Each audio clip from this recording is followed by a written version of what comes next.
삼성전자는 미국 방식을 택했다고 볼 수 있을 것 같습니다. 현재 메모리 반도체라고 하는 제품의 품귀 현상이 일어났다는 것입니다.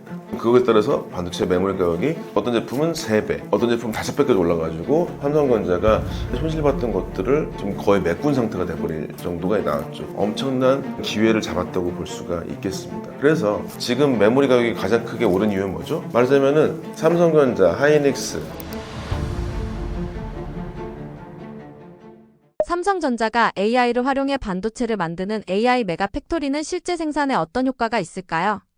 네, 기사가 좀 몇 번 나왔습니다. AI 메가 팩토리라고 얘기를 많이 하고, 이것은 현재 크게 보자면 내부와 외부로 나눠보도록 하겠습니다. 외부로는 뭐가 들어오죠? 여러분 아시다시피 엔비디아 GPU 26만 장 중에서 5만 장이 삼성전자에 들어갈 예정입니다. 그 중에서 많은 개수가 아마도 이 AI 메가 팩토리, 우스갯소리로 삼성전자나 하이닉스 같은 그 반도체에 있는 사람들이 팩토리라는 단어를 별로 안 좋아하긴 합니다. 팹이라고 보통 얘기 많이 하는데요. 신문기사에서는 팩토리 얘기하겠죠. 이 공장 자동화, 말하자면 생산 자동화 쪽에 어떤 만들어질 가능성이 높습니다. 이건 말하자면 엔비디아와의 협력을 통해서 이런저런 과제들을 할 가능성이 높겠다라고 해서 있을 것이고, 그 다음에 두 번째가 바로 내부인데요. 이건 얼마 전의 소식이라서 내부 조직 개편에서 굉장히 인상적인 게 하나 있습니다. 첫 번째가 뭐냐면 바로 이 디지털 트윈 TF, 태스크 포스 팀이라고 하는 것을 디지털 트윈 센터라고 변경했다는 게 굉장히 큽니다. 이 반도체 제조 현장은 여러분께서 좀 말씀을 드려보면은 기본적으로는 거대한 팹이 있습니다. 거대한 팹을 지을 때 보통 요즘에 한 30조 원 이상의 돈이 많이 들게 되어 있는데요. 30조 원 정도 건물을 짓습니다. 그 다음에가 구조가 한 층, 두 층, 세 층 구조가 되어 있습니다. 그래서 맨 위층에는 반도체 전공정, 후공정에 웨이퍼나 칩을 만들 수 있는 장비들이 있습니다. 그걸 많이 아시는 ASML, 어플라이드 머티리얼스 등등 이런 것들이죠. 이 회사들이 있고, 여기에 물질을 공급해주기 위해서 배관들이 다 달려있는 게 중간층입니다. 그 다음에 아래층이 뭐 있냐? 바로 소재라고 하는 게 달려있기도 하고, 여기 소재가 나와가지고 밖으로 나올 때 필요해지는 펌프, 칠러, 스크라버라고 해서 이런 형태 되어 있는데, 우리가 반도체에서 그동안에 너무나도 위쪽 측면, 팹 장비의 측면만 중요시했다가 여기 인프라 배관이나 아래쪽에 있는 소재라고 할 수 있는 소위 인프라, 그래서 팹이랑 인프라 라고 하는 두 가지로 많이 나누는데요. 이번 삼성전자에서도 굉장히 오랫동안 자동화 같은 경우는 디지털 트윈이라고 해서 확보를 하려고 했었습니다. 근데 이것을 TF 조직에서 전면적인 센터로 바꿨다고 하는 굉장히 큰 일이라고 볼 수가 있겠습니다. 그래서 이러한 형태, 내부적으로 어떤 변화까지 있는지까지 말씀을 드리기 좀 어렵겠지만은, 기본적으로는 이 디지털 트윈의 내부 조직 자체의 볼륨도 커졌고, 이것은 삼성전자가 이 TSMC 방식으로서 생산을 개선할 것인가, 아니면은 테슬라나 미국 같은 방식으로서 이 생산 자동화를 이룰 것이냐. 물론 둘 사이가 얼마나 차이 있는지 정확히 알 수 없으면서도 삼성전자는 미국 방식을 택했다고 볼 수 있을 것 같습니다. 무슨 얘기냐면 TSMC는 장비 하나의 메인터넌스나 노하우가 아주 많은 숙련된 엔지니어들을 중심으로 해서 자동화를 이루고 있는 게 사실입니다. 말하자면 사람과 연결이 많이 되는 자동화겠죠. 근데 이제 여러분 아시다시피 테슬라 같은 경우나 아니면 중국 같은 경우겠죠. 이런 쪽은 기존에 아주 오랫된 노하우가 있는 것들이 아니라 자동화를 목적으로 해서 팹을 변경하고 있습니다. 말하자면 실물을 중심으로 해서 하는 것들이 TSMC고, 데이터를 기반으로 하는 것이 바로 미국과 중국 같은 회사들이겠죠. 삼성전자는 이쪽의 노하우가 많이 사라진 것이 실제 사실이긴 합니다. 그래서 이 팹이나 인프라라고 하는 것을 자동화를 할 때 디지털 트윈을 데이터 기반 방식을 할 가능성이 많이 있을 것 같고, 이것은 삼성전자가 현재 계속 겪고 있는 파운드리 수율 문제, 그 다음에 팹과 팹이나 장비와 장비와의 일치성의 문제, 이게 잘 돼야 결론적으로 생산 수율이 잘 나오거든요. 이런 것들의 문제를 이제 아주 전면적으로 재도약할 수 있는 결과라고 볼 수 있어서, 저는 이 굉장히 고무적인 접근이라고 볼 수 있을 것 같고, 특히 삼성전자에서 파운드리 산업을 올리려고 했을 때 수율의 문제나 생산의 문제 같은 것들이 아주 문제 해결이 가능할 수 있을 것 같기도 하고요. 그 다음에 인프라 팹에서 이 인프라라고 해서 아직까지 자동화 많이 되어 있지 않은 조직에서 여기서의 개선점도 많이 있기 때문에 굉장히 적절한 접근이라고 볼 수 있다고 말씀드리겠습니다. 삼성전자가 소재 국산화에 성공했다고 하는데 구체적으로 어떤 제품이나 기술이 포함되나요? 이 질문은 조금 이제 여러 가지 얘기할 게 있긴 하지만은, 소재 국산화라고 하는 거는 결국엔 엄청나게 다양한 어떤 전제를 가지고 있습니다. 반도체를 만들어줄 때 어떤 소재가 쓰이냐. 전공정, 후공정이 있고요. 그다음에 전공정에서 대표적으로 많이 들어보셨던 게 일본의 수출 문제에 따랐던 EUV용 PR이라든지 불화가스라든지 이런 물질들이 있고, 요즘에 많이 나오는 게 유리기판 이런 얘기들이 많이 있습니다. 여기에서 소재 국산화가 된다는 얘기는 대부분 소재 비즈니스의 8, 90% 이상 정도를 아시겠지만 일본에 의존을 하고 있다고 말씀드릴 수 있을 텐데, 특히 이 PR이라고 하는 거는 2019년 정도 때 EUV PR을 만들던 회사가 바로 일본의 JSR, 시네츠화, TOK 이런 회사들이 있습니다. 이런 회사들이 자기 거를 안 팔겠다고 얘기를 해버렸던 것이죠. 이 형태가 있었을 때 바로 했던 방식은 무엇이냐면은 저쪽 일본의 기술력 정도를 갖고 있을 수 있는 일본이 아닌 곳에서의 합작 법인 거에 우회해서 이제 우회로를 확보하든지, 두 번째로는 동진 세미캠이나 아니면 이제 다른 회사들을 포함으로 해가지고 국산화 업체를 발굴한 게 사실입니다. 2019년 이후로 어떤 일이 벌어졌냐면은 2021년 정도 때 동진 세미캠이 EUV용 PR의 국산화를 성공을 했습니다. 두 번째, SK하이닉스 같은 경우는 SK하이닉스의 동일 계열사, SK 머티리얼 계열사의 퍼포먼스 쪽이라고 하는 곳이 있습니다. 여기에서 2023년 정도에 EUV PR을 국산화하긴 합니다. 물론 국산화했다고 해서 매출이 확 늘어나 그렇진 않습니다. 그렇지만은 어떤 일본의 의존도를 높일 수 있는 것들을 좀은 낮출 수 있고, 이걸 통해서 가격 경쟁한다든지 이런 건 할 수가 있겠죠. 이런 것이 있고, 그 다음에 이제 블루아켓스 같은 것들도 실제 확대되는 측면이 많이 있습니다. 이런 회사들은 대표적으로 뭐 이제 솔브레인 같은 회사들이 많이 있을 텐데요. 이런 걸 통해서 진행했고, 그 다음에서 많이 일어나는 게 바로 소재 국산화 중에서 유리기판이라고 볼 수 있기도 하고, 그 다음에 예를 들면은 EMC라고 해가지고요, 후공정 쓰여지는 에폭시 몰딩 컴파운드를 얘기하는 거, 어떤 발열 소재라고 볼 수 있겠습니다. 이런 것들에 대해서 각 내부 계열사, 삼성전기나 삼성 SDI 이런 측면을 통해서 소재 국산화를 통해서 비용 절감도 하고 내부적 자원의 경쟁력도 높일 수 있다고 볼 수 있겠습니다. 근데 소재가 왜 중요하냐? 보시면 반도체는 결국 뭐죠, 여러분들? 아무리 설계를 잘해도 물질로서 만들어져야 됩니다. 여러분이 쓰고 계시는 메모리나 파운드리나 시스템 반도체 모든 것, 핸드폰이나 다 그게 정보를 저장하거나 처리할 때 항상 스위치가 있어야 되고, 스위치에는 결국적으로 1과 0을 정보를 저장할 수 있는 물질이 있어야 됩니다. 이것을 감싸기 위해서는 배선이 필요하고요. 배선은 금속 물질인 것이죠. 배선과 배선을 만들어주기 위해서는 전해물도 필요합니다. 그 다음에 이걸 감싸주는 형태 패키지 물질도 필요합니다. 결국에 소재가 계속적으로 고부가가치가 될 수밖에 없습니다.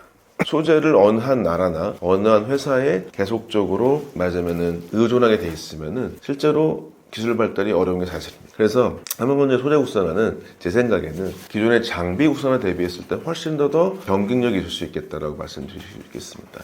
장비 국산화는 엄청나게 많은 서플라이 체인이 있어야 됩니다. 하나의 볼트, 너트 뭐 이런 것부터 시작해가지고 부품도 있어야 되고 장비도 있어야 되는 아주 거대한 생태계이기 때문에 기술력이 만만치가 않고, 그래서 반도체 장비는 탑5 말하자면 어플라이드 머티리얼스, 램텔, ASML, KLA 같은 이런 회사들의 계속적으로 더 의존이 높아질 수밖에 없습니다.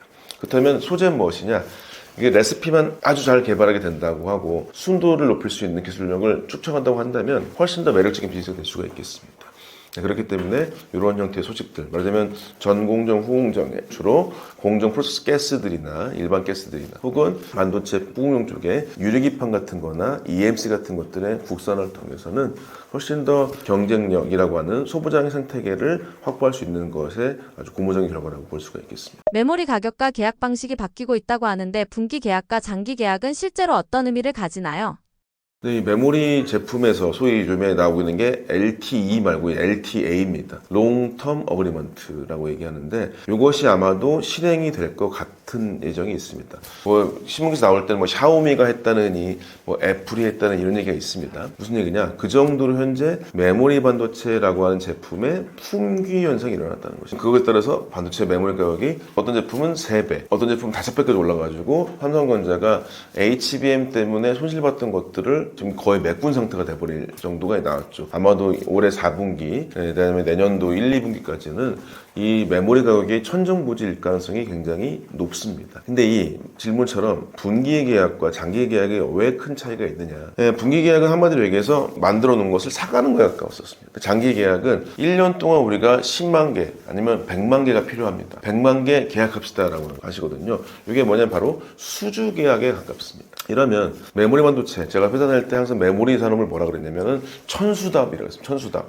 선수답이 하늘의 부름에 답한다라고 해서 하늘이 어디죠? 전자업계의 니즈죠. 전자업계 니즈가 엄청나게 좋습니다. 그러면은 메모리 가격이 올라가요. 한 3배까지 올라갑니다. 그러다가 수요가 갑자기 툭 떨어져요. 데이터에서 다 지워버렸다. 그럼 갑자기 수요가 또 떨어져서 엄청나게 큰 손실을 가지고 갑니다. 이게 계속적으로 메모리 사이클이라고 하는 게 있었던 것이 모든 투자자나 모든 경영자들은 뭐죠? 항상 예측 가능한 것이 안정적입니다. 근데 메모리는 돈을 많이 벌더라도 계속적으로 사이클이 있었기 때문에 이게 굉장히 난감했던 거죠. 그래서 이것을 삼성전자 내부도 메모리 반도체 대비 파운드를 키우려고 했던 가장 큰 이유도 파운드리가 바로 수주 비즈니스라고 했습니다.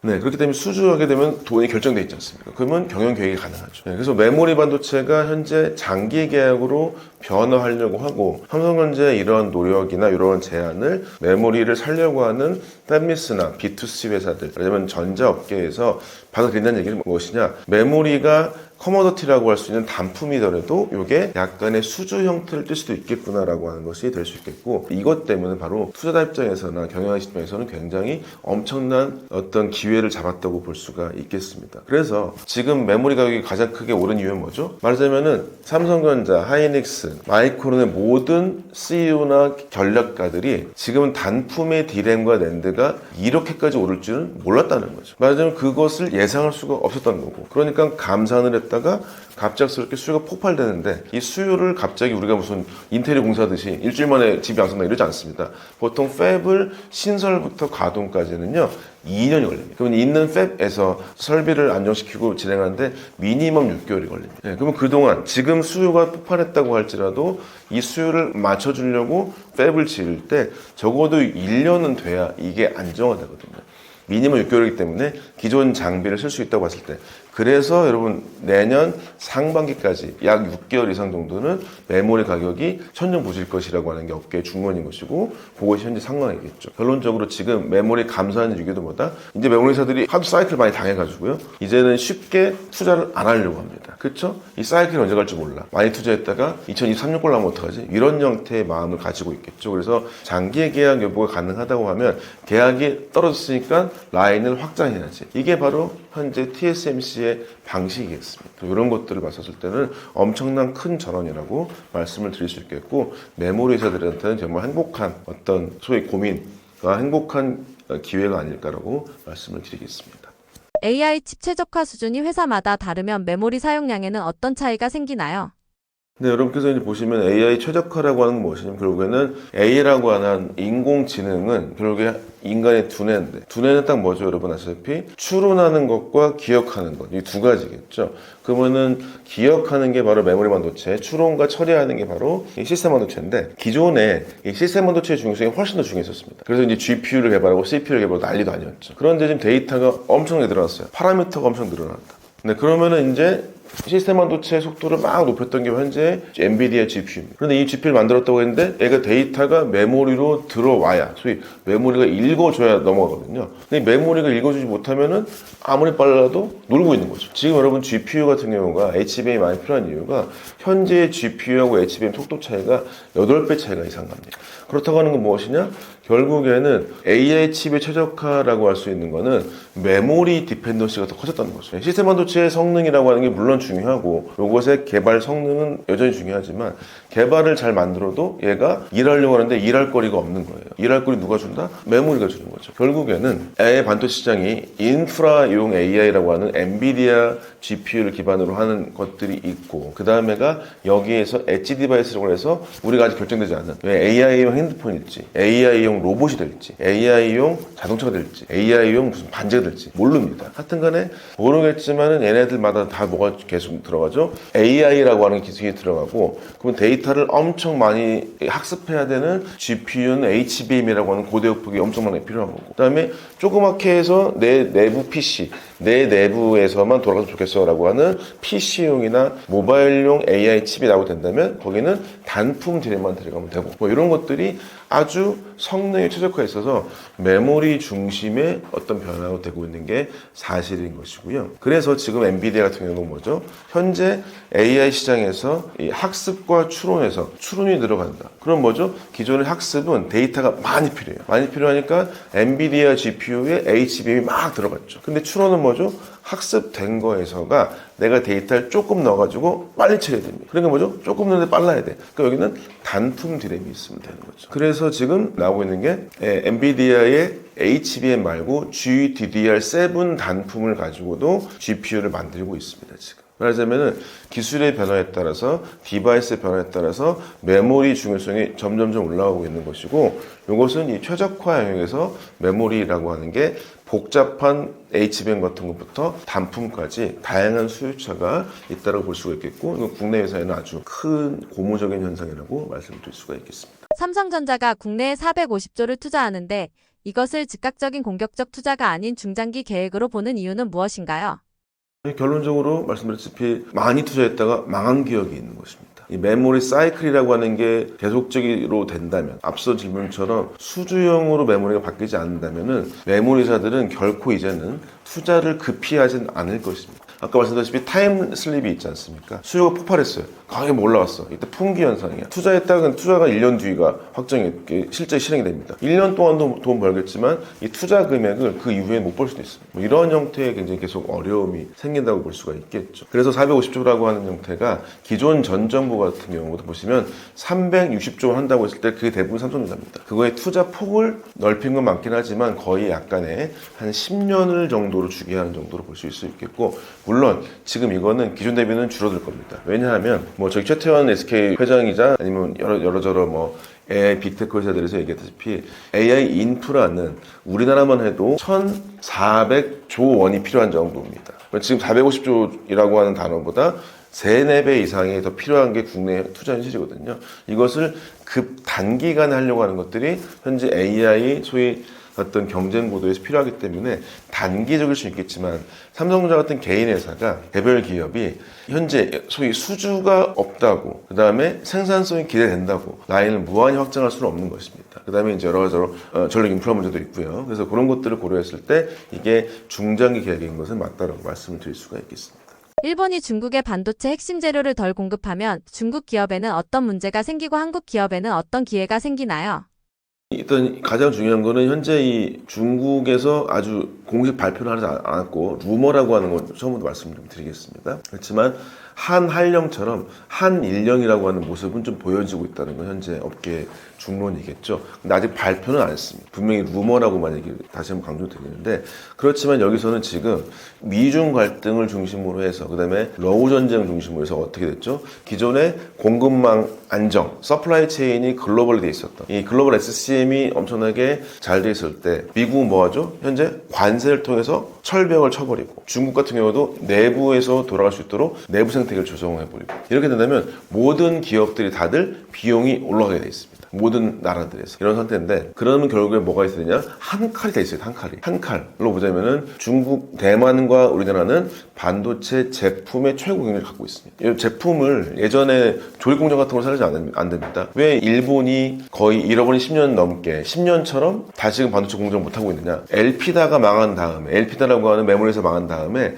일본의 사람들이 다 뿌르르 흩어지고, 그 다음에 라피더스라고 해가지고 막 나오고 있는데, 이 회사들이 지금 잘 되지 않습니다. 왜냐면 공정과 제품 생산을 거의 5년 정도 놔버리면은 제품이 다 바뀌어 있어요. 한 번에 따라가기가 너무 어렵습니다. 아시겠지만 미국도 왜 인텔이 어렵죠? 왜냐면 그 다음에 왜 다시금 반도체 지을 때 설계만 하려다가 생산 공정 다 지으라고 그러죠? 이 생산 공정 자체가 너무나도 난이도가 큰 것입니다. 말하자면 대만과 한국이 갖고 있는 메모리 시스템 반도체를 만들 수 있는 제조 능력은 너무나도 특별한 것이고, 일본은 뭘 잘하죠? 결국에 소재는 엄청납니다. 소재가 되게 잘하고 부품 장비도 좋습니다. 그 다음에가 이제 주로 미국 같은 경우는 설계를 잘하고 장비도 굉장히 좋죠. 오랫동안 해서 그렇습니다. 이렇게 돼 있는데, 기존엔 잘 협력하다가 지금 다 장벽이 쳐 있는 상태입니다. 중국은 아까 말씀드렸다시피 설계와 공정, 제품입니다. 제품화들은 설계와 공정과 소부장을 봤었을 때 이 중에서 뭘 제일 잘하냐? 외려 설계를 제일 잘합니다. 뭐 하이실리콘이나 등등 해가지고 이쪽을 제일 잘하고요. 공정은 삼성이나 대한만보다 뒤져 있습니다. 소제품 장비 중에서도 여기도 여전히 몇 년 이상 뒤져 있어서 중국이 반도체를 추격한다 이런 기사가 나오고 있습니다. 그래도 보통 3년씩 차이 나는데요. 추격하려고 했더니 소재 부품 장비를 뭔가 내재화해야 될 것 같은데, 왜냐면 미국이 장비를 막아버렸죠. 근데 소재는 괜찮은데 소재를 일본이 막아버리려고 그래요. 그러면 중국의 반도체 소위 굴기가 꺾여져 버릴 수밖에 없습니다. 그 다음에가 이 소재는 말씀드렸다시피 하루아침에 개발되지가 않습니다. 장비는 서플라이 체인이 엄청나게 좋아야 되고요. 부품, 볼트 너트부터 해서 이런 것부터 기계장치 엄청 잘 만들어져 있어야 되고, 소재는 아주 오랫동안의 트라이 앤 에러를 통해서 순도가 높아야 됩니다. 근데 이게 적어도 3년으로 해결될 일이 아닙니다. 5년 이상 해결될 수가 있겠죠. 그래서 만약에 중국으로 일본 기업의 소재들이 들어가지 않으려고 한다고 한다면 당연스럽게 중국은 반도체 굴기가 꺾일 수밖에 없습니다. 쉽지가 않거든요. 그래. 한국 기업은 어떻게 했냐? 한국 기업 중에서 소재와 부품과 장비, 특히 이제 현재 소재 이슈겠죠. 소재를 대체할 가능성이 조금 있긴 있습니다. 그 소재사들을 중심으로 본다면은 모든 게 돌아갈 수는 않겠지만 어떤 약간 니치 마켓으로 좁은 형태로서 이익은 가능할 수 있겠다. 반사익 가능하다라고 말씀을 드릴 수가 있겠습니다. 일본이 중국의 소재 수출을 제한하면 일본에게도 불리하게 작용하지 않나요? 네, 질문 당연합니다. 우리나라가 딱 똑같죠. 우리나라가 2019년에 있었던 일본의 수출 규제, 그때 나왔던 게 EUV용 PR, 그 다음에가 불화가스, 그 다음에가 이제 폴리이미드 필름이라고 했던, 이쪽은 이제 약간 후공정 쪽 가깝습니다. 요거는 이제 전공정 쪽에 소재인 것이죠. 우리가 이제 1부 때도 말씀드렸지만은 요것은 우리가 동진 세미캠 같은 내재화 국산화를 하려고 했었고, 그 다음에 외주를 바꿨습니다. 다른 서플라이 체인을 갖고 왔었죠. 불화가스는 대부분 내재화를 진행하고 성공적이었습니다. 난이도로 보자면은 불화가스가 좀 더 낮은 편이겠죠. 이때 뭐 솔브레인이나 등등 회사들이 굉장히 돈을 많이 벌었었고, 그 다음에가 불화가스라고 하는 게 HF거든요. 그럼 보시면 F라고 하는 플로린이라고 하는 게 딱 뭐냐면은 모든 원소 중에서 반응을 가장 빨리 합니다. 가장 빨리 한다니까 우리가 뭐에 쓰이죠? 치약에 쓰이죠. 치약에. 불소에도 쓰이죠. 왜냐면 여기는 프라그 같은 걸 제거하려고 하는 거고, 또 어디 쓰이죠? 여러분 그 석유 정제를 할 때 석유에 있는 불순물을 제거한다. 불순물의 제거는 뭐죠? 불순물하고 플로린이랑 반응해서 빼야 됩니다. 아니면 탈황 작업 같은 게 일어나죠. 황을 빼야 이산화 같은 게 안 나오니까요. 황보다 반응 센 거는 F밖에 없습니다. 거의. 그러니까 이런 형태이기 때문에 여기에서 예를 들면은 탈황 작업하던 가스 회사 아니면 불순물 제거하던 다른 가스 회사가 대부분 플로린 같은 걸 많이 썼습니다. 그래서 반도체 업계뿐만 아니라 예를 들면 후성이라는 회사나 어떤 회사 같은 경우가 다른 업계에 있다가 불화가스로 확 들어와 버립니다. 이렇게 해가지고 우리나라가 수출 규제를 견뎠다고 볼 수 있을 텐데, 이때 일본에서 어떤 일이 일어나냐? 일본의 수출 규제를 당했던 회사가 바로 JSR, 시네츠화, TOK 뭐 이런 회사가 있습니다. 여기는 아차 싶어 당해가지고 망했어요. 망하는 것은 아니지만 뭐 PR 같은 것들의 공급량이 확 줄어가지고 회사가 많이 힘들어졌습니다. 근데 일본이 어떻게 했냐? 이 수출 규제 당하려고 한 회사 중에 물질 중에서 프리커서라고 하는 전구체가 있는데요. 이 전구체도 꽤 비쌉니다. 근데 이때 전구체를 잘 만드는 회사가 어디냐면 저기 일본 회사 중에서 아데카라는 회사가 있습니다. 이 아데카라는 회사가 어떻게 했냐? 급하게 한국에 공장을 짓습니다. 그다음에 이제 불화가스 이런 거 말고도 다른 화학가스를 한국 메모리가 많이 사기 때문에 이것도 일본에서 한국에 생산단지를 짓습니다. 아마도 한 일령이 정확히 나와서 중국에 안 판다고 했었을 때는 다양한 형태의 비즈니스를 할 것입니다. 일본에게 불리할 수 있겠고, 특히 그 생산회사, 독점하는 생산회사가 불리할 수도 있겠습니다. 그렇지만 아마도 일본도 가만히 있지는 않을 것이다. 이렇게 현지화 전략을 통해서 국외로 나가는 형태, 맞으면 중국에 일본 공장을 짓는 것을 정말 막을까 해서 이렇게 다양하게 돼서 각 개별 기업들의 정치 상황에 따른 어떤 불이익 같은 것들을 어느 정도는 감안할 수 있도록 형태의 정책도 나오지 않을까 예상할 수도 있겠습니다. 노광 장비나 부품을 만드는 한국 기업들은 이번 상황에서 어떤 방식으로 수혜를 볼 수 있나요?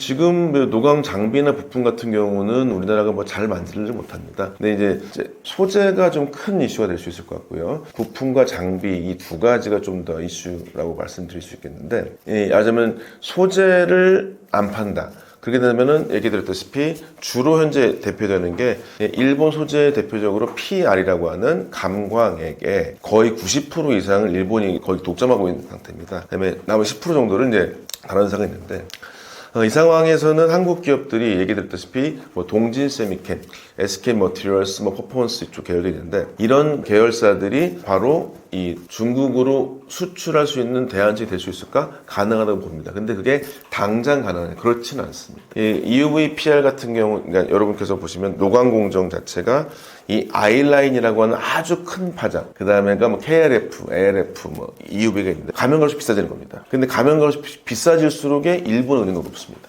예를 들면 뭐 KRF라고 하는 빛에서 봤을 때는 이거 같은 경우는 독립선픽이 되게 잘하거든요. 말하자면 요렇게 좀 더 미세하고 덜한 정도의 공정 같은 경우는 독립선픽 같은 거 수혜도 많이 있을 수 있다고 생각될 수 있을 것 같은데 EUVPR 같은 경우는 당장에 수혜가 되진 않을 것 같다라고 볼 수 있겠고 물론 평가는 바로 들어갈 겁니다. 그래서 방송 기준으로 봤을 때도 어저께 정도의 기사에서 보시면은 삼성전자가 바로 하이닉스가 바로 특히 하이닉스에서는 EUVPR에 대해서 다양한 공급망 확보해주기 위해서 독립샘캔과 협력한다는 얘기까지 기사가 나왔습니다. 이런 것들을 딱 보셔도 아시겠지만은 일단은 품질상이나 어떤 순도상에 있어서 일본 기업을 100% 대체할 수는 없다고 보는 게 맞습니다. 그렇지만은 거기에서 평가나 아니면은 아주 부가가치 높지 않지만 어떤 기존적으로 많이 만들 수 있는 고부가가치보다는 저부가가치 갖고 있는 제품들 같은 경우에 매출은 늘어날 수가 있다고 말씀드릴 수 있겠습니다. 그 다음에 부품과 장비를 본다면 일본이 부품과 장비까지 중국에 팔지 않을까는 정확히 모르겠습니다. 지금 요거는 그것보다는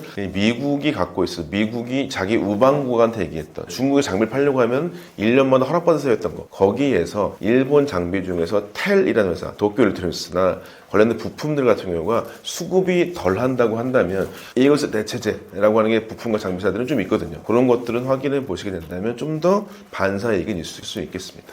일본 수출 중단이 장기화되면 중국 반도체 산업 성장 속도는 어떻게 달라지나요?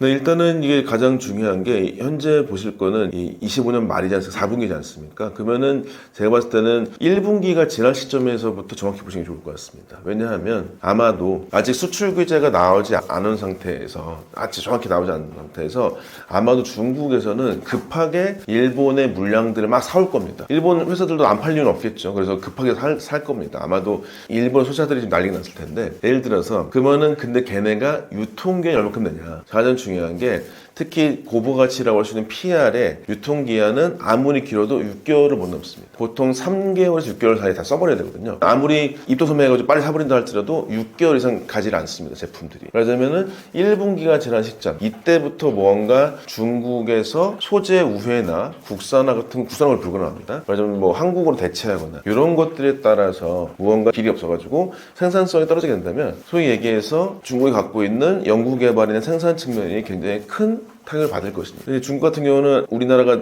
했던 전략을 따라할 가능성이 없습니다. 말하자면 우회할 수 있는 게 있느냐. 그렇죠. 말하자면 우리가 일본한테 당했었을 때 그때 벨기에 쪽에 우회로를 갖고 왔었거든요. 우방국가가 아닌 중국에게 벨기에 같은 소위 서구 국가가 잘 줄 것이냐. 아마도 상관없을 것 같습니다. 유럽하고 관계가 나쁘지 않으니까 중국이요.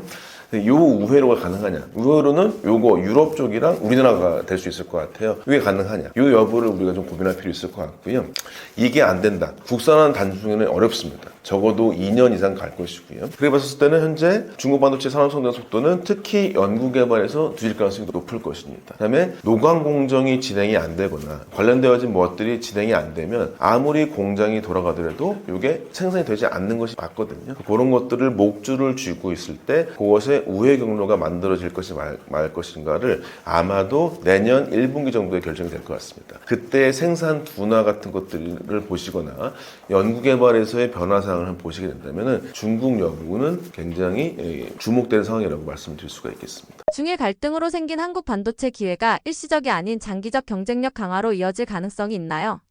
일단은 만약에 중국이 내년 1분기 이후로서 무언가 수출 규제라고 하는 게 실제로 당해서 이런 수출 소재, 특히 소재를 막았던 것들 때문에 혹시라도 수출의 차질을, 생산의 차질을 맺게 된다. 연구개발 속도가 늦어진다. 연구개발 속도가 늦어지게 된다면 중국은 지금 D램 같은 경우는 보통 3년 정도 뒤져 있고요. HBM 같은 경우는 보통 2년 뒤져 있습니다. 낸드 같은 경우, 낸드 플래시 같은 경우는 보통 1년 정도 차이밖에 안 나거든요.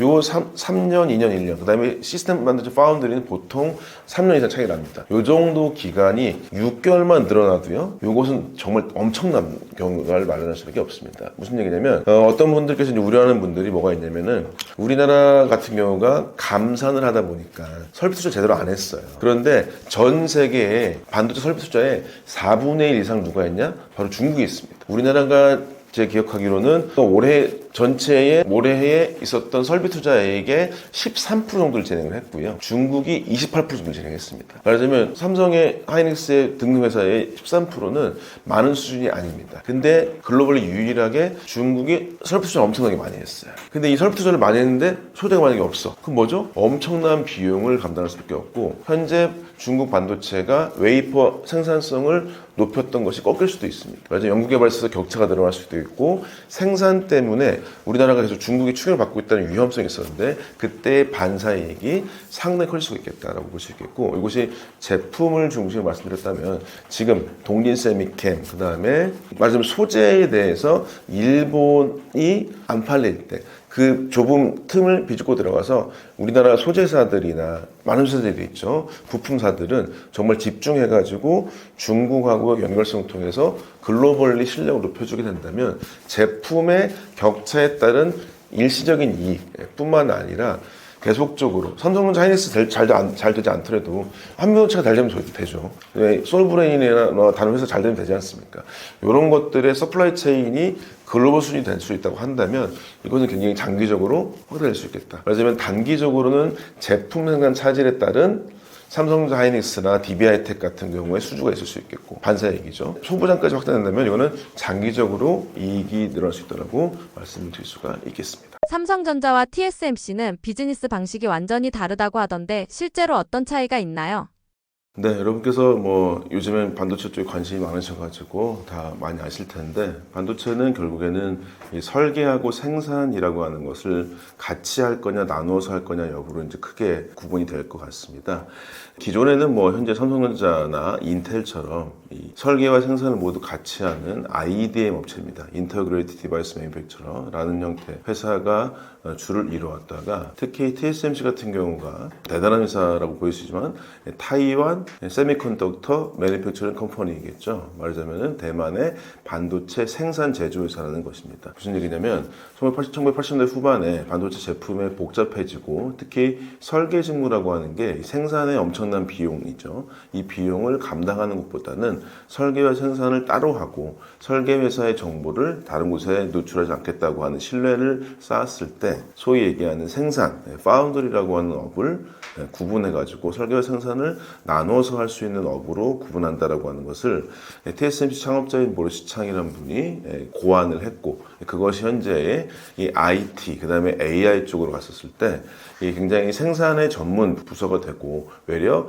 생산의 노하우가 많다 보니까 이걸 설계까지 피드백 해줄 수 있을 정도까지 발전이 돼가지고 삼성전자는 대표적으로 설계와 생산을 모두 다 할 수 있고 이 TSMC 같은 경우는 생산을 중심으로 해서 이제 발전했다 보실 수 있을 것 같습니다. 어떻게 이제 다르냐 보시게 된다면 기존의 삼성전자가 장점이었던 것은 무엇이었냐면 모든 것을 다 만들 수 있으니까 특히 메모리 반도체에서 장점이 컸었습니다. 메모리가 왜 좋으냐면 메모리는 설계하시는 분들은 죄송하긴 하지만 이 설계 분야의 변화가 시스템 반도체의 설계 분야의 변화보다 아주 많지는 않습니다. 물론 지금처럼 HBM 같은 게 나와서 설계 같은 것들이 변화가 좀 많이 있는 것 대비해서 그간의 메모리 반도체 같은 경우는 설계와 생산이 같이 있었을 때 분명히 도움되는 게 있습니다. 설계 측면에서나 생산 측면에서나 서로 시너지가 날 수 있는 게 분명히 있고요. 기술 보완을 할 수가 있는데 이것 때문에 메모리 반도체 발전이 상당히 많이 됐던 것들이 사실입니다. 근데 이제 이 단점은 무엇이냐? 바로 이제 TSMC가 생산에 집중하고 수많은 설계 회사들이 활용하게 되면서 이 기술력이 너무 높아졌다는 것이 굉장히 큰 단점, 삼성전자의 단점이라고 볼 수 있을 것 같습니다. 이것 때문에 특히 어느 순간에 문제가 생겼냐? 특히 삼성전자가 2008년도에서 2014년까지 애플의 AP라고 하는 CPU, 그때 AP 그 모바일 CPU겠죠. 이것을 수주해서 오랫동안 생산하다가 TSMC한테 키를 넘겨주게 됩니다. 그러면서 왜 그때 그랬냐? 애플과 신뢰가 쌓이지 않았다. 애플의 기술력을 확보해가지고 칩을 잘 만들 수가 없다. TSMC가 새로운 기술을 접근을 해서 서비스를 굉장히 확충했다. 뭐 이런 이야기들이 나오면서 TSMC가 삼성전자의 물량을 다 뺏어갔기도 하고요. 두 번째는 2022년 정도에 바로 퀄컴에서 GOS 사태 등이 나오면서 파운더리 업이라고 하는 형태의 나눠서 했던 업이 굉장히 약화일로에 갔다가 볼 수가 있을 것 같습니다. TSMC는 그 물량을 받아가지고 현재의 특히 파운더리라고 할 수 있는 생산의 기반으로 봤을 때는 아직 3분기 결과가 안 나왔는데요. 25년 2분기 봤었을 때 점유율이 TSMC는 70.2%, 삼성전자는 8.3에 이를 정도로 아주 거대한 차이가 나고 있습니다. 현재는 이제 이 TSMC라는 회사가 설계 생산을 나눠서 해서 거기 물량이 너무나도 압도적으로 많고 삼성전자가 좀 더 이제 절치부심해서 TSMC와 경쟁 구도는 아니더라도 다른 길을 찾아간다라고 볼 수가 있겠고, 근데 이게 현재 왜 중요하냐? 바로 인공지능 반도체라고 하는 것이 등장하면서 무언가 훨씬 더 복잡해진 경향이 있었고, 이 복잡해진 경향은 설계와 생산을 정확히 나눠서 하는 것도 주요할 수 있지만 설계하고 생산을 같이 해가지고 서비스의 폭을 넓히는 방식도 유효해진다고 보기 때문에 현재 기존에 대비했을 때는 AI 시대가 오게 되면서 무언가 설계 생산을 따로 하고 같이 하는 것들에 대해서 전략의 차이가 보인다고 볼 수가 있겠습니다. 이나노나 GAA 같은 첨단 공정 기술이 좋다고 보도되지만 왜 현실은 다른가요? 네, 이 나노는 뭐 여러분께서 많이 보셨겠지만은 뭐 3나노, 2나노라고 하는 게 어떤 정말 반도체 나오는 스위치의 크기, 트랜지스터 크기는 아닙니다. 서비스가 얼만큼 더 미세화되고 성능이 확보되는지 여부가 나오는 게 이제 현재 최신 선단 공정이 뭐 2나노라고 볼 수 있겠고, 뭐 인텔도 뭐 1.8나노 이런 얘기 하지만 인텔은 아직까지는 기술력이 많이 높지 않은 상황입니다. 근데 왜 이 나노의 GAA라고 해서 게이트 올 어라운드로 해서 좀 복잡하게 스위치를 만들어지게 되면은 크기 대비 성능이 좋아지는 것이 사실입니다. 그건 이론적으로 맞는데 왜 이것을 삼성전자가 먼저 3나노, 2나노의 GAA FET 혹은 TSMC는 그걸 나노시트라고 보통 얘기합니다. 각 회사마다 만드는 이름이 다른데 뭐 형태는 비슷합니다. 근데 이때 첨단 기술을 삼성이 2023년부터 해서 먼저 개발한 게 사실이기도 합니다. 근데 왜 현실은 다른가? 말하자면 바로 이 설계와 생산 능력에 있어서의 TSMC를 따라갈 수가 없기 때문에 그렇습니다. 첫 번째, 왜 생산회사냐 설계를 말씀드렸냐? 이 TSMC는 아주 오랫동안 설계회사와 생산회사라고 하는 걸 연결해가지고 설계회사의 피드백 줄 정도의 엄청난 생산 경험들을 가지고 있고요. 이 생산 경험은 반도체 제품의 스위치가 쓰이는 곳이 굉장히 고전력이다, 저전력이다, 혹은 이게 차량용 반도체다, 혹은 뭐 모바일 폰 반도체다, 컴퓨터다, AI GPU다. 이거에 따라서 같은 스위치라도 그 동작 여부나 특성이 다들 달라지게 됩니다. 말하자면 이게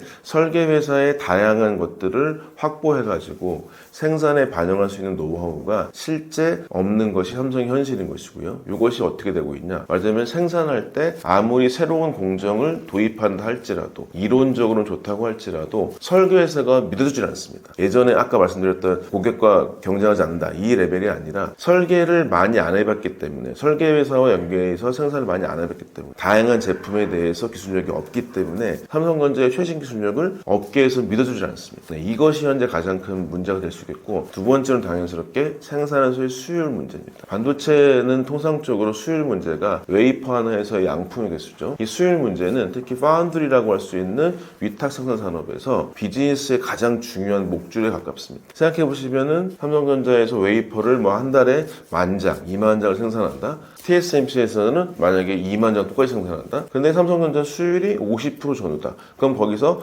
10,000장만 남게 돼 있습니다. 그 다음에 TSMC는 80% 경우다. 그러면은 16,000장이 남게 돼 있겠죠. 그러니까 엄청나게 이게 실제로 고객한테 도달할 수 있는 양품의 생산 가능 시기도 조절할 수 있을 것이고요. 말하자면 딜리버리 조절할 수 있고, 업체 입장에서, 생산업체 입장에서는 코스트, 비용도 훨씬 더 늘어나고 줄어들 수 있을 것이고, 퀄리티도 동반될 수 있겠습니다. 그렇기 때문에 이런 상태이기 때문에 실제로 이 생산 수율의 문제는 너무나도 심각하다. 그런데 TSMC는 그런 것에 대해서 오랜 노하우로 생산을 완벽히 잡았다고 하는 게 장점이 될 수 있겠습니다. 결론적으로는 설계에 대해서 노하우, 전문적으로 라이벌이 이런 것이 없기 때문에 최신 공정에 대해서 업계에서 신뢰해주지 않는다고 하는 게 첫 번째인 것이고요. 두 번째가 바로 생산 수율에 있어서 안정화가 여전히 적다라고 하는 게, 그렇기 때문에 실제 설계 업체에서는 이게 내가 삼성한테 맡기면 잘 나오는 건가? 품질은 좋은 건가? 뭐 이런 문제를 가질 수 있기 때문에 설계 생산에 모두 약점이 있어서 아무리 새롭게 뭘 만들더라도 양산화되기는 어렵고 고객들이 찾지 않는다라고 말씀을 드리겠습니다. 테슬라가 삼성에게 AI5 칩을 맡겼다는데 삼성에 정말 큰 기회인가요? 네, 테슬라 수주 때문에 삼성전자가 올해 중반부터 해서는 이제 약간의 훈풍이 불기 시작했고, 이것은 AI5 칩이 좀 더 실제로 삼성에게는 되게 좋은 기회라고 볼 수 있을 것 같습니다. 왜냐하면 삼성전자가 올해 7월이었던 거죠. 테슬라와 약 8년간 23조 원의 계약을 진행했었고요. 이 계약으로 말미암아, 근데 그때 했던 건 무엇이냐면 삼성전자가 테슬라의 AI6 칩이라고 하는 걸 만들겠다 얘기했었고, 그때 테슬라는 바로 삼성의 장점, 종합반도체 회사로서 니즈가 있었을 때 설계와 생산을 모두 다 할 수 있다는 장점이 있어서 도조칩이라고 하는 내부 AI 칩 개발팀 같은 경우도 해체를 할 정도로 진행을 했었었죠. 근데 AI6 같은 경우는 바로 현재 미국의 테일러 팹에서 2나노가 공정이 만들어져야 진행될 예정이라서 아마도 내년 말 정도의 실제 생산이 들어가지 않을까 볼 수 있을 것 같아요. 그런데 AI5는 그 전 모델이고, 게다가 이것은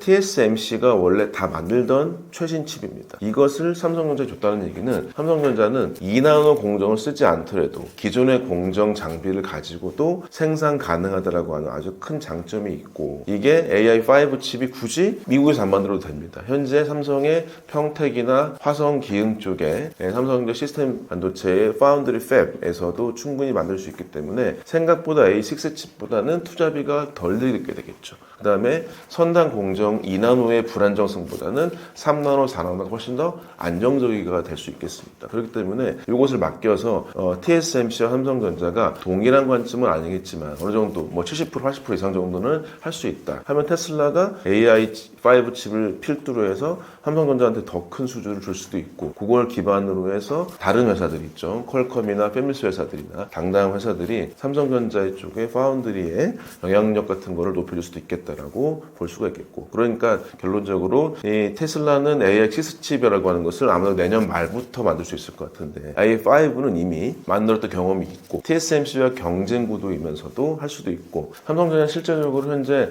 TSMC보다 단가가 30% 정도 쌉니다. 그 정도로 이제 후발주자이면서도 2등, 한참 처지는 2등 업체이기 때문에 이 기회를 통해서 빅테크의 수주, 그 다음에 이제 투자 비용이 덜 드는데 거기서 이익을 얻을 수도 있을 것 같고, 그래서 이제 당장 하루아침에 투자 전환이 되지는 않겠지만 파운드리 사업팀이, 사업부가, 그렇지만은 현재 2분기, 3분기로 왔었을 때 2분기 때 적자가 2.5조 원 마이너스였었거든요. 그 다음에 3분기 때 마이너스 한 1.1조 원 정도 갖고 있습니다. 요것만 하더라도 굉장히 수주의 영향이라고 하는 거나 확대되는 형태가 있을 수도 있겠다라고 말씀드릴 수 있어서, 이것이 기존의 어떤 수주보다 굉장히 의미가 있을 것이다, 확장이 좋겠다라고 말씀을 드리겠습니다. 삼성의 HBM4 기술이 많이 좋아졌다고 하는데 실제로 하이닉스나 마이크론보다 앞선 것인가요? 일단 H4가 정말 삼성전자한테는 대단히 이제 어떤 새로운 판이 달라질 수 있는 형태입니다. 저도 이제 계속적으로 이제 삼성전자 퇴직한 다음에도 임직원들을 만나고 이야기를 듣고 뭐 기술 보안까지 막 디테일하게 들어가지는 않지만, 삼성전자 사람들의 현재 상태는 HBM4에서는 어느 정도는 잘할 수 있겠다, 뭔가 물이 들어온다, 뭐 이런 기분이 나는 건 같습니다. 왜 그러냐면 일단은 첫 번째 HBM은 아시겠지만 하이밴드위스 메모리고, 메모리 단품하고 메모리 관련된 패키지 기술 두 가지가 필요해집니다. 그 다음에 요즘에 뭐 주목되고 있는 것이 바로 이 메모리 반도체를 동작하게 만들어주는 HBM 내부의 로직 다이라고 시스템 반도체, 그래서 이 메모리 반도체, 시스템 반도체, 그 다음에 패키지, 이 세 가지 정도의 기술력을 어떻게 나눠볼 수 있느냐. 첫 번째로는 바로 이 원칩이라고 할 수 있는 원다이, 원다이가 D1C라고 하는 D램의 6세대 반도체인 건데요.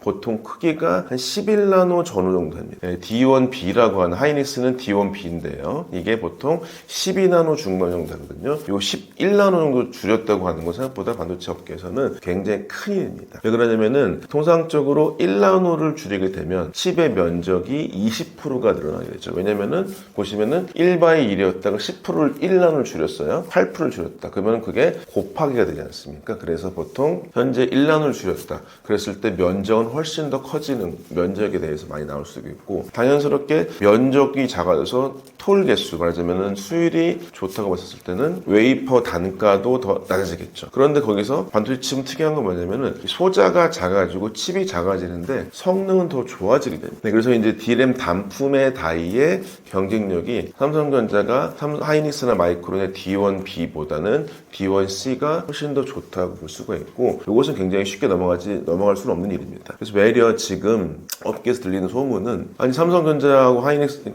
이미 말하자면은 현재 HBM4에 대해서 엔비디아 수주나 어떤 승인 같은 것들이 뭐 저런 어너스먼트 되어 있지는 않지만 하이닉스는 거의 이제 물량 조절 같은 걸 하고 있고 내년 물량도 다 팔겠다 뭐 이런 얘기가 이제 돼 있는 상태인데, 엔비디아에서 삼성전자가 D1C로 만드는데 왜 니네 못하니? 라고 물어볼 수가 있죠, 충분히. 그래서 D1C라고 해서 D1A라고 하는 HBM3E에서 D1A였다가 B를 건너뛰고 C로 넘어갔다는 이 형태의 상황은 생각보다 굉장히 중요합니다. 그러면 이제 외려 마이크론과 하이닉스가 안정적으로 D1B로 갔다가 소위 이제 업체라고 할 수 있는 TSMC 포함해서 엔비디아나 HBM을 수급을 원하는 형태의 AI 반도체 회사들한테 요구를 받을 수가 있습니다. 왜 니네 못하니? 뭐 이렇게 할 수가 있겠죠. 그래서 단품의 경쟁력이 일단 우수한. 두 번째, 로직 다이의 경쟁력이 굉장히 중요합니다. 특히 HBM4부터 이 소위 IO 개수라고 합니다. 이렇게 배선 개수. 우리가 이제 GPU라고 하는 거 연결된 게 HBM인데, HBM이 데이터를 얼마큼 한꺼번에 갖고 오느냐. 그게 이제 밴드 위스입니다. 높아야 되는데, HBM3E가 1024개였어. HBM4가 거의 2배가 되어버렸습니다. 그러면서 갑자기 반도체 다이 개수는 별로 변하진 않았는데, 12단인데, 여기에서 얘네를 더욱더 빨리 내보내야 되려고 치니까, 기존의 메모리 반도체에서 간단하게 만들었던 로직 반도체, 버퍼 다이라고 얘기하는데, 이 로직 다이가 훨씬 중요해졌습니다. 근데 삼성전자는 뭘 갖고 있죠? 바로 파운드리를 가지고 있습니다. 그래서 삼성전자 현재 자기네 내부의 파운드리 4나노 같은 것을 만들겠다라고 되어 있고요. 근데 하이닉스는 파운드리가 없습니다. 그러니까 어떻게 하죠? 저기 TSMC의 12나노나 현재 5나노까지 접근한다는 얘기도 있습니다. 이렇게 돼서 일단은 HBM을 만들었는데 중간에 로직 다이라고 하는 거를 다시 만들어야 돼요. 네, 그래서 이제 로직 다이 기술력도 삼성전자가 하이닉스보다는 더 우위에 있는 게 사실입니다. 그러면 이제 현재 말씀드렸다시피 메모리 반도체, 시스템 반도체의 상황에서도 삼성전자가 우위는 맞습니다. 근데 여기 바로 패키지 기술에서는 아직까지는 하이닉스가 조금 더 우세한 게 사실이긴 합니다. 작년에나 재작년에 우리 많이 들으셨던 바로 발열 이슈겠죠. 발열 이슈는 결국에 거기에 얼만큼 후공정의 발달이 많이 되어 있느냐. 두 번째, 후공정 배선 공정 말고 발열을 중심으로 해서 딱 보시기에도 발열이라는 건 뭐죠? 전선이 흘러갈 때 전선이 저항이 높아지게 되면은 열이 많이 나겠죠. 열이 많이 나는 걸 잘 빼야 되겠죠. 그러려고 치면은 여기가 다 대부분 공정 설계 측면도 있지만 소재 문제가 있고, 이 소재를 아주 잘 협력해서 만들었던 게 하이닉스입니다. 그렇기 때문에 지금은 하이닉스가 패키지 쪽은 좋다라고 얘기할 수 있습니다. 물론 HBM 패키지는 말씀드리는 겁니다. 그렇기 때문에 보면 원다이라고 할 수 있는 메모리 다이라고 하는 것과 시스템 반도체의 로직 다이라고 하는 건 삼성전자가 기술적으로 우위에 있습니다. 서비스를 더 많이 했다는 거겠죠. 한 단계를 뛰어넘었다는 거고, 패키지 기술은 그다음에 이제 노하우 같은 것들은 여전히 하이닉스가 좀 더 우위에 있다고 볼 수 있을 것 같습니다. 그래서 당연히 내년도 물량도 하이닉스가 우위할 가능성은 많겠지만, 뭐 투자하신 분들도 있으니까 하이닉스는 이미 내년도 물량이 확정적이라고 하는 게 돼버렸죠. 근데 삼성전자는 올해 되지 않던 게 되고 있는 상황입니다. 네, 이런 걸로 봤을 때는 투자 같은 거 하시는 분께는 누가 더 소위 얘기해서 모멘텀이라고 클 수 있는 것인가 우리가 한번 고려해 볼 수 있을 것 같다라고 말씀을 드릴 수 있겠습니다. 물론 거기에 걸리는 것은 바로 수율 문제인데, 뭐 너무 복잡해지니까요. 간단히 말씀드리면은 삼성전자, 하이닉스, 마이크론 중에서 수율 확보가 잘 되고 있는 건 솔직히 하이닉스가 좀 더 낫긴 합니다. 그렇지만은 이 삼성전자와 TSMC 같은 파운드리 수율 대비해서 메모리 수율이 좀 더 내기가 쉽습니다. 그렇기 때문에 좀 더 복구가 쉬울 수 있겠다. 이 상황이기 때문에 삼성전자 쪽에 어떤 이 기술적으로 봤었을 때는 외려 기술 스펙으로 봤을 때는 하이닉스보다 더 위에 있는 게 사실인 것이고요. 거기에 그간의 수율의 문제, 기술적 노하우, AI 반도체 회사와의 협력 이런 것들에 플러스는 하이닉스가 있겠지만은 지금 HBM4에서 내년도에 각축적이 벌어질 예정일 것 같고요. 실제 누가 더 앞서갈까? 이건 매출 단위가 될지 기술 단위가 될지 모르겠지만은 두 회사가 하이닉스가 좀 더 앞서긴 하겠지만은 올해 같은 형태의 큰 격차 나지 않을 것이라고 예상할 수 있겠습니다. 반도체 성능 경쟁에서 기술뿐 아니라 조직 문화나 일하는 방식도 중요하다는데 구체적으로 어떤 영향을 주나요? 네, 일단은 반도체 업계 내에서 크게 보자면은 외부와 내부로 좀 나눠보도록 하겠습니다. 외부로 봤을 때는 삼성전자가 그동안 저도 이제 책에 많이 썼는데 삼성전자는 생산과 설계를 모두 다 같이 하다 보니까 내가 모든 걸 다 만들어야지 업계하고 항상 경쟁하는 구도를 가지고 있었는데 TSMC나 하이닉스는 협력하는 구도가 좀 더 좋았던 게 사실이긴 합니다. 이것에 대한 문제는 어떤 일이 생기냐? 바로 협력을 많이 안 했기 때문에 AI 반도체처럼 끈끈한 협력이 필요한 형태. 엔비디아가 설계를 하고 TSMC가 파운드리를 만들고 메모리 반도체가 중요해져서 하이닉스가 진행을 하고 이러한 삼각편대라고 하는 게 가장 이상적으로 되어 있었는데 이런 삼각편대라고 하는 걸 최대한 안 하려고 했던 게 삼성전자의 상황이었고 오픈 AI가 팡 터진 다음부터 해서 이 AI 반도체라고 할 수 있는 GPU가 엄청나게 커지기 시작했던 게 사실이긴 합니다. 삼성전자가 1년 반 동안 되게 힘들었던 건 사실이긴 하고요. 그것도 기술적 측면도 있긴 하지만 외부 고객을 대할 때 이 외부 고객을 정말 을 마인드로 갑질하는 게 아니라 을 마인드를 할 수 있느냐 여부가 삼성전자가 부침이 있었던 게 가장 큰 원인이긴 합니다. 두 번째로 저도 이제 삼성전자 하이닉스 동료들이 많이 있으니까요. 그러면은 일단은 삼성에서 하이닉스에 이직한 분들은 어쨌든 간에 하이닉스가 삼성전자보다 편하다고 합니다. 편하다고 하는 게 조직에 결코 안 줄 수 있습니다. 이 편한 거의 의미는 삼성전자 대비 하이닉스가 조직에 있어서 엔지니어한테 좀 더 의사결정 권한을 준다는 것이 있었습니다.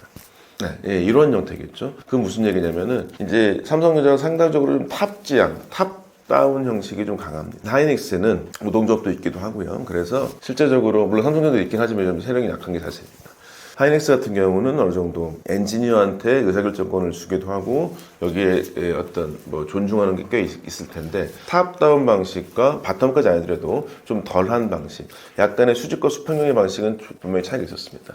이것이 어떤 문제가 됐었냐면은 현재 반도체 산업에서 외부를 말고 내부에서도 기존에는 설계가 너무 중요하고 그다음에 공정 만드는 게 중요한데 이 공정도 전공정과 후공정이라고 하는 것들이 설계가 중요하고 전공정 중요하고 후공정이 나머지 정도로 돼 있었는데 지금 반도체 산업 자체가 설계라고 하는 걸 외부에 맡기기도 하고요. 그다음에 이제 이것은 협력이 필요한데 전공정의 미세화는 굉장히 어려워진 상태입니다. 후공정은 점점 가면서 중요해지죠. 여러분들도 많이 투자하신 분도 있겠지만은 현재 팹을 건설함에 있어서 전공정이 엄청나게 돈을 많이 썼습니다. 원래는 전공정과 후공정의 투자 비율이 거의 9대1, 90%, 10% 정도에 가까웠는데 이번에 투자하는 것도 보시면은 전공정 투자는 좀 덜한 상태에서 후공정이 각별히 많이 되는 것도 아실 겁니다. 말하자면은 현재 기술 발달에 따라서 후공정이 중요해지는데 이 위계 조직에서는 후공정이 그동안 힘이 없었어요. 삼성전자에서. 여기서 이걸 무시했던 거죠. 이 무시가 바로 현재 HBM 같은 거 사태의 결말인 겁니다. 근데 이것을 알게 되고 조직적으로 좀 더 연결하고 하게 된다면 그간에 엔진을 존중해가지고 후공정을 알아서 만들고 있었던 HBM 알아서 만들고 있었던 하이닉스 대비해서 삼성전자가 늦긴 했지만 추격하기엔 좀 더 유리한 측면이 없진 않습니다. 그래서 결론적으로는 내부 고객과 외부 고객에서 위계를 중심으로 하느냐 수평적일 수 있느냐 약간의 수직과 수평일 텐데 이런 거가 실제적으로 특히 수평적 조직이 중요한 이유는 답이 없을 때 답을 찾아가는 데는 수평적 조직이 중요합니다. 왜냐면요 다른 사람들의 어떤 의견을 다 받을 수 있으니까요. 근데 수직 조직은 뭐다? 쫓아갈 때 좋겠죠. 삼성전자가 HBM 3E에서 4라고 하는 거를 급히 갈 수 있었던 것도 여전히 그 탑다운의 위계 방식이 강했다고 볼 수 있다라고 말씀드릴 수 있겠고 지금은 그런 것들이 일하는 방식이 좀 더 항구적으로 괜찮은 방식으로 삼성전자가 간 것은 아닙니다. 실제적으로 봤었을 때는. 그렇지만은 저도 삼성 출신이긴 하지만 삼성전자의 임직원들이 25년 1, 2분기 3분기 때 반도체 메모리 업계에서 1등을 내준 다음에 되게 열이 받았습니다. 자존심이 많이 상했어요. 그런 동력 때문에 좀 더 어떤 면에서는 좀 다시금 이런 좀 격차를 단시간 내에 줄이지 않았나 싶기도 합니다. 그래서 그런 것들은 조직 문화가 아주 잘 해결된 것은 아니긴 하나 수평과 수직이 어느 때 맞고 어느 때 틀릴 수 있습니다. 근데 지금 같은 상황에서는 뭐 제안하기로 아니면 뭐 투자 분께까지 영향은 없겠지만 조직 문화 여부에서는 수평이고 수직이고 혹은 이런 것들을 좀 더 그때그때 맞춰서 잘 활용하지 않는 게 필요하지 않나라고 생각드리겠습니다. AI가 반도체 시장을 이끄는 슈퍼사이클이라고 하는데 이번 사이클이 과거와 다른 점은 무엇인가요? 네, 가장 큰 차이점은 바로 슈퍼사이클이 있었을 때 주로 뭐였냐면은 빅테크 회사들의 데이터 센터, 그 다음에 그 10년 전에 뭐 정확히 좀 한 번 더 말씀드리면은 슈퍼사이클, 메모리라는 거에서 사이클은 결론적으로 아주 옛날에는 윈도우부터 있습니다. 윈도우가 나오자마자 그때 PC 시장이 펑 터져버렸죠. 그때 삼성전자가 투자한 지 5년 만에 자기가 투자했던 마이너스금을 다 확보할 정도로 돈을 많이 벌게 됩니다. 그 이후로 나왔던 게 뭐죠? PC 나온 다음에 바로 모바일이 나와가지고 여러분 손안에 있는 스마트폰이 생기면서 이때 돈을 엄청나게 번 게 바로 삼성전자 하이닉스가 될 것이고 그 다음에가 바로 데이터 센터가 생기게 됩니다. PC에서 모바일에서 데이터 센터까지 이렇게 세 가지의 새로운 형태의 인프라나 디바이스가 나오면서 슈퍼사이클이 나왔는데 이번엔 바로 첫 번째로는 바로 AI 사이클이라고 하는 게 터진 건 맞습니다. 이것은 전혀 새로운 개체가 튀어져 나온 것이죠. 말하자면은 PC하고 모바일하고 그 다음에가 AI라고 하는 전혀 다른 기술력이 나온 건데 여기에 뭐가 껴있냐 바로 인프라가 껴있다고 하는 게 되게 독특한 겁니다. 인프라라고 하는 건 2017년 정도에 나왔던 삼성전자 하이닉스가 영업이익이 50%나 30% 가까이 됐었던 그 시절인데요. 그때 이 데이터 센터가 교체 주기가 된 게 지금 현상이에요. 네, 그래서 말하자면은 기술력을 봤을 때는 AI 기술력의 PC, 모바일, 그 다음에 AI라고 하는 게 하나 사이클 생겼고 이때 이제 삼성전자가 잘 못 탔고 하이닉스 엄청나게 잘 탔었죠. 근데 거기에서 인프라라고 했던 거, 이 닷컴업의 인프라하고 전혀 다릅니다. 그러니까 IoT용의 그때 시절의 용어로 4차 산업혁명이라고 했을 때 데이터 센터 이것에 현재 교체 주기가 확 와버린 게 지금의 상황입니다. 그래서 사이클이 두 개 왔다고 얘기할 수가 있겠죠. 그래서 더블 사이클이 왔고 이것의 파고가 기존의 2017년, 19년 정도의 사이클의 상황에서 데이터 센터의 생성과 교체 주기라고 하는 게 하나가 있다고 친다면 HBM을 이슈할 수 있는 이 부가가치가 아주 높은 반도체까지 포함돼서 사이클의 크기가 좀 크다라고 말씀을 드릴 수가 있겠습니다. HBM 경쟁력 회복과 엔비디아 협력은 삼성전자 주가에 얼마나 긍정적으로 작용하나요? 일단은 올해 3분기 소식이 나왔죠. 결론적으로 이제 승인이 됐어요. HBM3E라고 하는 12단이 승인이 됐고요. 물론 그것 때문에 매출이 많이 올라가진 않을 텐데 그렇더라도 그 매출 자체가 어느 정도 웬만큼 도움됐던 게 사실인 것 같습니다. 그 다음에 이제 결국에 이제 HBM처럼 고부가치, 고대역폭 메모리의 수주의 80% 정도 이상을 엔비디아가 하고 있는 게 맞습니다. 엔비디아의 승인 여부는 삼성전자한테는 거의 이제 목숨줄이 당긴 상황이었고 그것을 아주 짧은 시간 내에 물론 이제 24년 중반부터는 삼성전자가 거의 양치기 소년 될 정도로 했고 그래서 이제 사장도 잘리고 사장이 급히 왔고 그래서 이제 올드맨이라고 할 수 있는 전현영 부회장이 와가지고 실제로 단기간에 HBM 개발팀을 만들었고 이제 약 1년이 넘은 기간을 통해 가지고 HBM 개발팀에서 성과를 내서 뭐 그들이 보너스 받았다는 얘기도 있지 않습니까? 그래서 결론적으로 엔비디아 협력을 통해서 AI의 사이클에 올라탈 수 있는 절호의 기회를 가지고 왔다라고 볼 수 있겠고 이걸 봤을 때는 삼성전자의 주가로 봤을 때는 이것이 결론적으로는 없었던 사이클에 편성하게 됐다라고 하는 것이 가장 큰 어떤 상황일 것이고 내년도를 더 좋게 보는 이유는 현재 HBM3E 같은 경우는 하이닉스 대비 1년 반이 뒤져졌고요. 그 다음에 이제 3분기 때의 HBM 같은 경우가 이 HBM3E의 어떤 포션이 이 2분기 때는 얼마였냐면 삼성전자, 하이닉스, 그러니까 1등부터 말씀드리면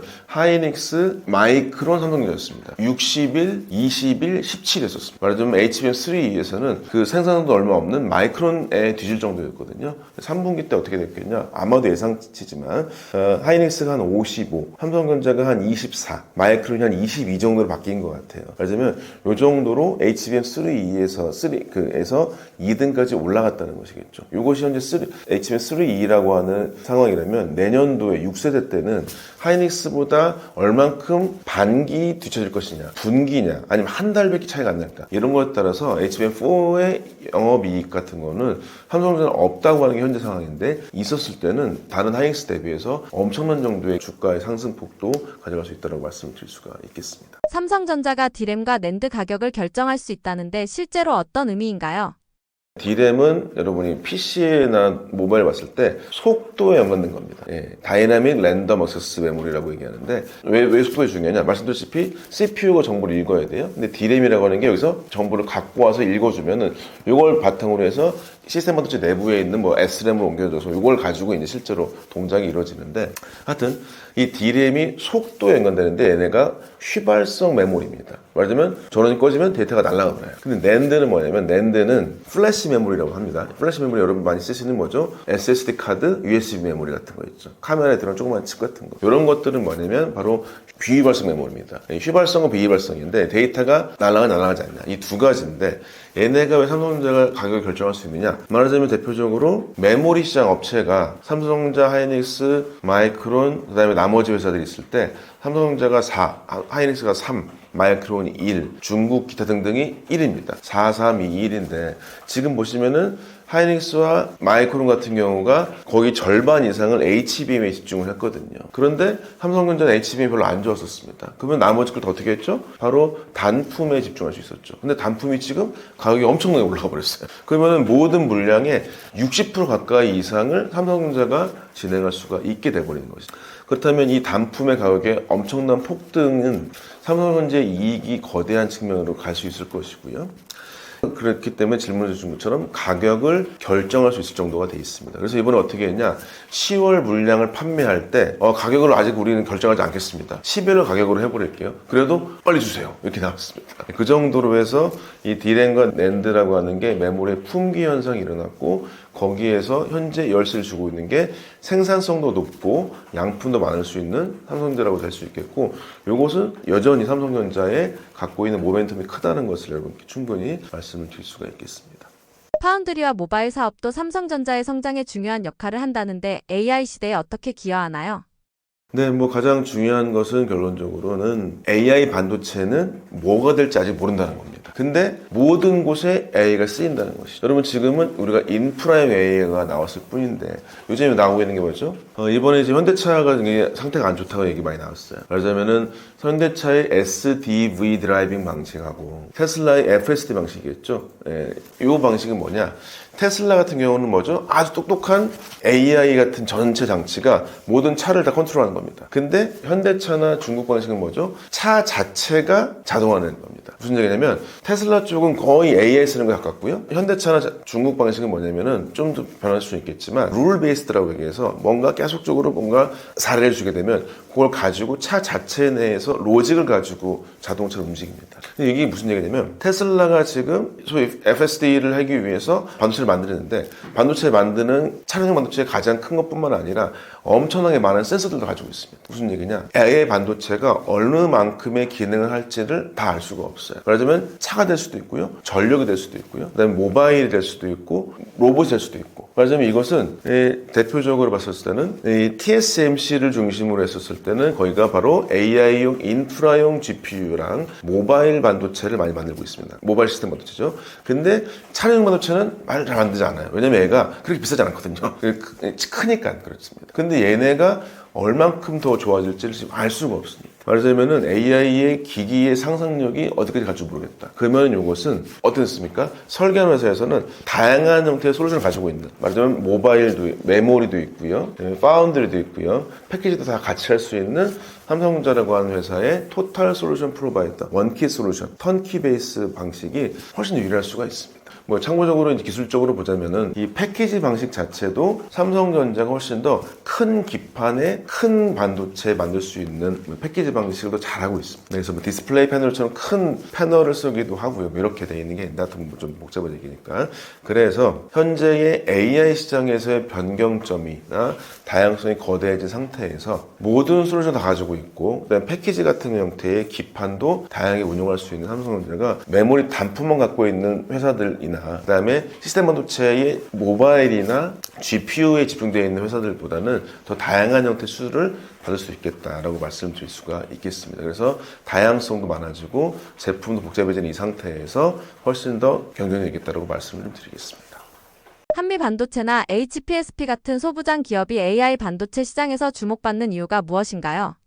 네, 결국 AI 반도체 시장은 아까 말씀드렸다시피 다양한 소재들과 복잡해지는 것들은 경향이 있겠습니다. 근데 이거는 두 가지 측면이에요. 첫 번째는 공정 미세화는 계속적으로 일어날 수 있겠다라고 하는 분명히 있고요. 두 번째로는 전공정 공정의 미세화가 많이 더뎌지는 상태에서 우리나라 한미반도체를 중심으로 해서 패키지라고 할 수 있는 곳의 중요성이 올라간다라고 말씀드릴 수 있겠고, 그 다음에가 이제 소재를 만들 수 있는 회사들도 중요해지겠다라고 얘기가 되겠습니다. 왜냐하면은 점점 미사에 따라서 선폭은 좁아지는데 성능은 더 좋아져야 돼요. 그러니까 더 값비싼 소재가 들어가는 게 현재의 상황일 것입니다. 근데 AI 반도체라고 하는 거는 현재 어떻게 될지 모르고 아마도 새로운 디바이스들이 엄청나게 많이 나올 것 같다. 그 다음에 AI 인프라만 하더라도 엄청나게 중요한 반도체가 나올 수 있겠다라고 볼 수가 있을 텐데, 여기서 소개해 주신 모든 회사가 잘 좋지는 않습니다. 대표적으로 한미반도체는 워낙에 좋을 수밖에 없습니다. 패키지 자체의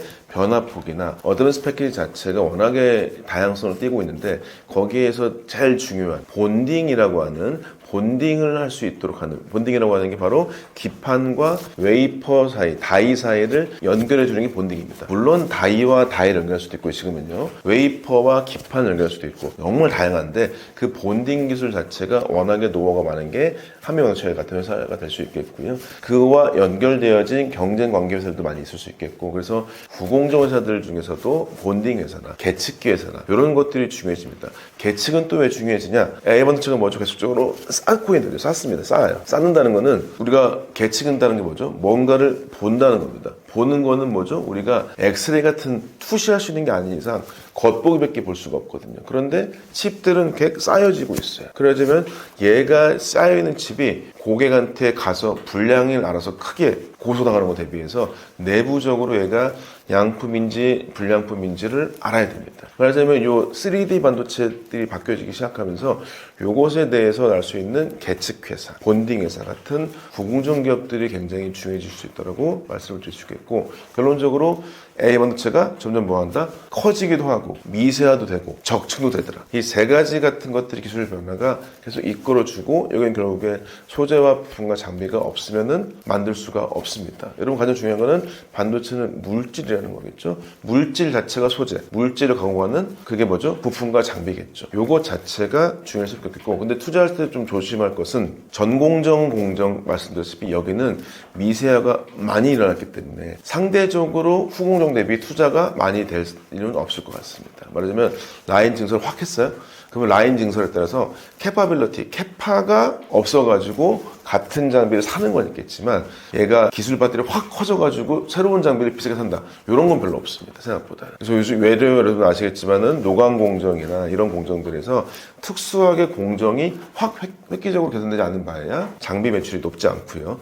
이것은 국내 장비사들은 굉장히 좋지는 않습니다. 국내 장비사는 이 탑5 장비사처럼 아주 어드밴스된 기술을 만드는 곳은 아닙니다. 말하자면은 가격 경쟁력이 있고, 그 다음에 공정이 어느 정도 안정화되어 있는 형태의 공정을 장비화시켰던 게 국내 장비사인데, 이 정보용 장비사들의 국내 회사들은 그렇게 아주 라인 개설에 따른 캐파에 따른 매출 말고는 기술 개발 같은 건 쉬운 상황은 아닙니다. 외려 어드밴스 패키지나 이 후공정 쪽에 대해서는 이게 업계 사람들 만나게 되면은 일단 후공정이 물론 이제 큰 회사들만 들어오긴 하지만 같은 출발점인 것 같다.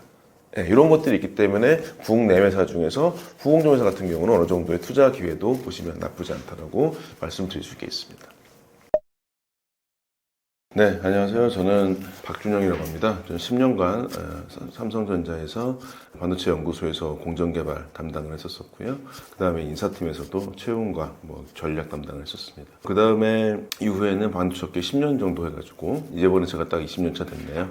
업계 내에서 교육 컨설팅, 그 다음에 강의 이런 것들을 진행하면서 사업을 영위하고 있습니다. 주 한반도의 반도체 대표에 있고요. 반도체를 사랑한 남자, 한국 반도체 미래 3년 관련된 관련된 책을 썼습니다. 그래서 아직까지 우리는 AI가 어떻게 변화될지, 그다음에 이것에 따른 반도체 소위 메모리 반도체나 파운드리의 변화가 어떻게 될지 아직 답은 알지 못하는데 긍정적인 반응도 맞는 것 같습니다. 그래서 일단은 기술 개발 쪽에 계시거나 업계에 계신 분들께서는 반도체 업계가 삼성 같은 경우는 이제 와신삼당의 상황인 거고, 하이닉스는 정점에서 어떻게 더 움직일 것인가 문제일 것이고, 소제품 장비사들은 여기서 어떻게 우리 회사의 경쟁력을 글로벌 탑 수준에 올릴 것인가의 문제, 이런 것들을 다 가지고 있을 텐데 서로 엔지니어들이나 경영진 층에서 존중과 협력을 하시면 좋겠다는 생각이 들긴 하고요. 투자하시는 분들께서는 일단은 기본적으로 아시다시피 내년 상반기 정도까지는 D램 가격이 떨어질 일 절대 없습니다. HBM 승인 여부에 따라서 메모리 회사 두 회사들은 아마도 이익률을 달리할 겁니다. 이 정도의 변화사항 정도가 있을 것이고, 여기서 따른 소부장 같은 경우는 어떻게 될 것인가. 후공정 장비나 소재 쪽은 굉장히 강할 수밖에 없겠다.